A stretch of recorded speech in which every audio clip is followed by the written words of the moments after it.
我们现在来解决健康的这一部分哈。因为老师常常在讲说，我们的0岁到20岁的时候，我们解决是学习的这一块；而到大学毕业之后，我们开始来解决财经的这一块。所以从0岁到20岁学习端，从20岁到40岁的时候，我们在解决这个家财富端。那从40岁到60岁，我们会发现自己身体健康慢慢的怎么样变不好了哈。所以从40岁到60岁，我们就解决健康端。而到了80岁，对不对？60岁到80岁，觉得心灵越来越空虚，为什么？健康端越来越糟糕。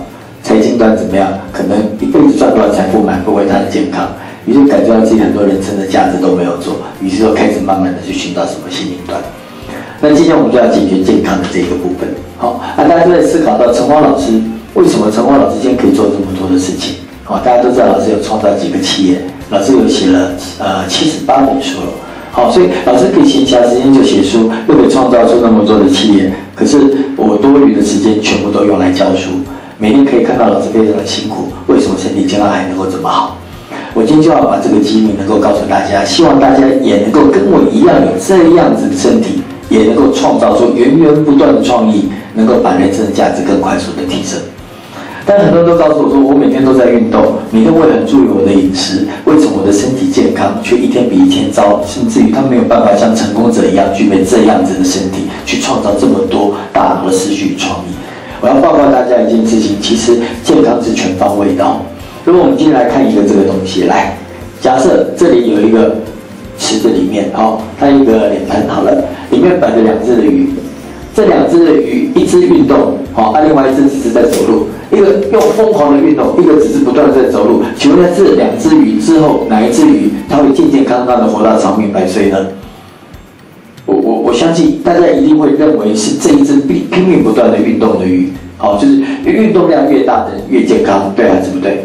可是我亲眼目睹这2只鱼的下面有一把火正在一直不断的烧，水滚了，2只鱼哪一只鱼会死呢？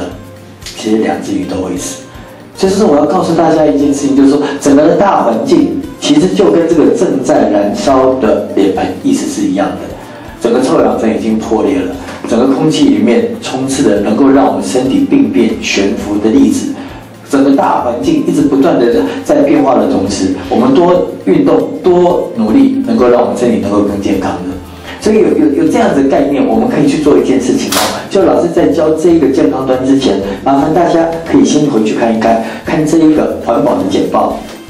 这个乔治环保的简报，大家可以稍微去瞄瞄，然后大家可以去看一下，这个是马来西亚的人协会所写出来的这些会去制造出整个环境对人体伤害的东西，大家可以去看一下这里面的内容，看看哪些是真的会让我们身体无论如何在补充食物，无论如何我们再怎么运动，我们都难逃一死的这些东西，大家回去看一看。然后接下来我们可以回去上我们 YouTube。去看一部影片，叫做《环境对身体的伤害》。这部影片看完了之后，等大家把里面的观念一旦弄清楚，观念清楚了之后，原因只要知道了，我们结果很快速的就会变成好的结果，好不好？我们大家一起来理解一下这整个环境对人体的伤害之后，等到大家思考一致性的时候，老师就很快速的可以让大家帮助大家如何跟老师能够一样。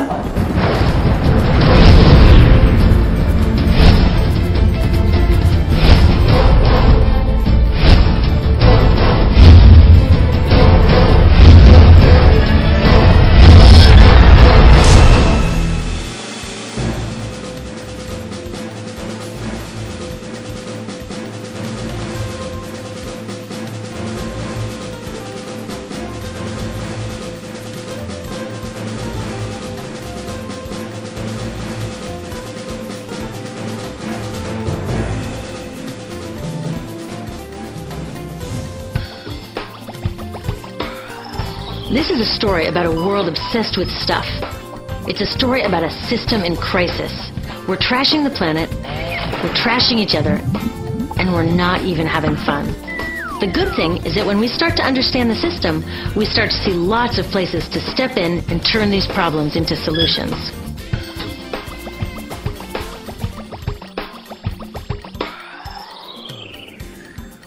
Can I tell you, I love my Pantene Pro V.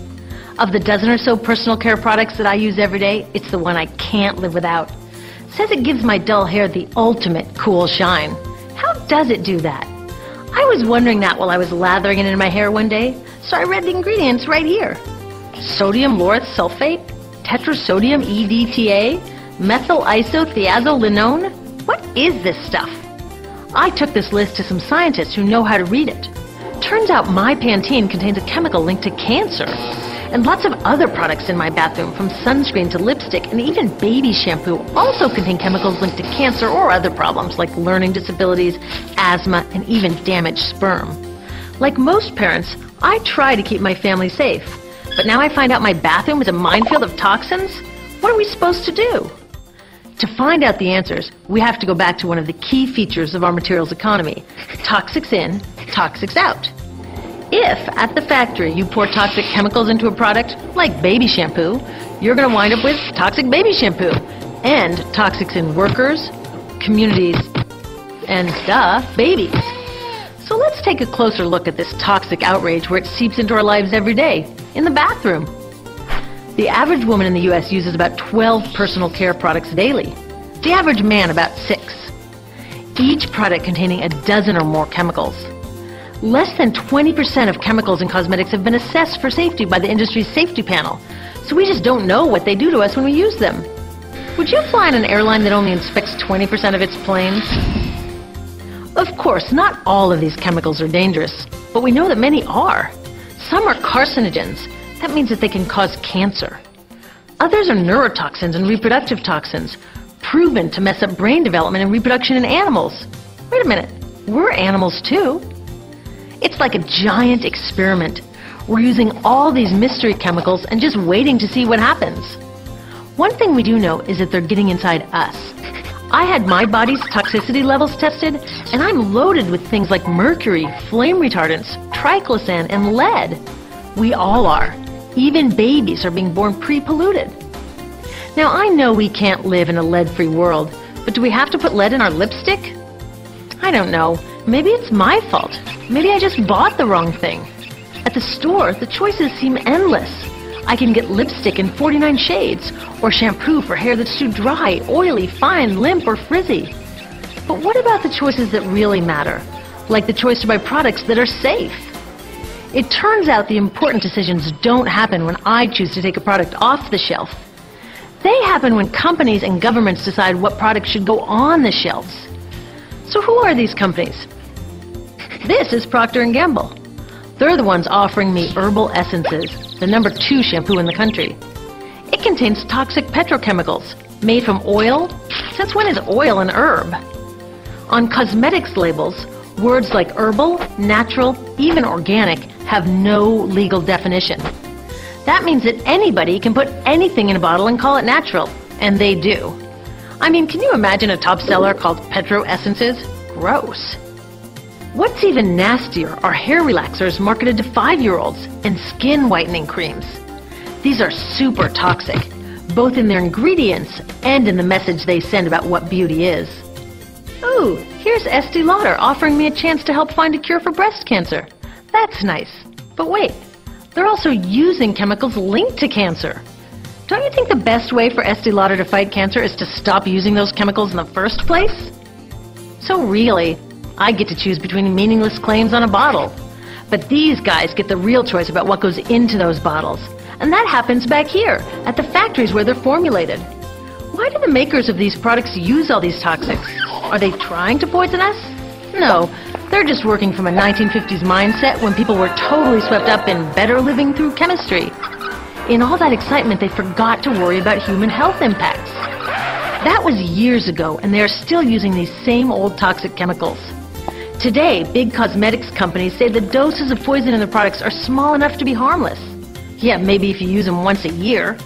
I guess they never get out and see that their products are being used and combined with other products every day. A little toxic dose under your arms, a little more on your hair, on your lips. And workers in nail and hair salons get dosed all day long. So the industry is used to doing things this way. And they can. Because even now that scientists have linked the chemicals they're using to all sorts of problems, there are no laws to get rid of them. You're thinking, really? Come on, nobody's making sure that the stuff we smell over our bodies is safe? Nope. The FDA doesn't even assess the safety of personal care products or their ingredients. Since 1938, they've banned just 8 out of over 12,000 ingredients used in cosmetics. They don't even require that all of the ingredients be listed on the label. Now, this is an example where we can all agree a little more government action would be helpful. This lack of regulation leaves a huge hole that the cosmetics industry is all too happy to fill. They set up their own committee to self-police their products, and compliance with their recommendations is voluntary. So the cosmetics industry is making the rules and then deciding whether or not to follow them.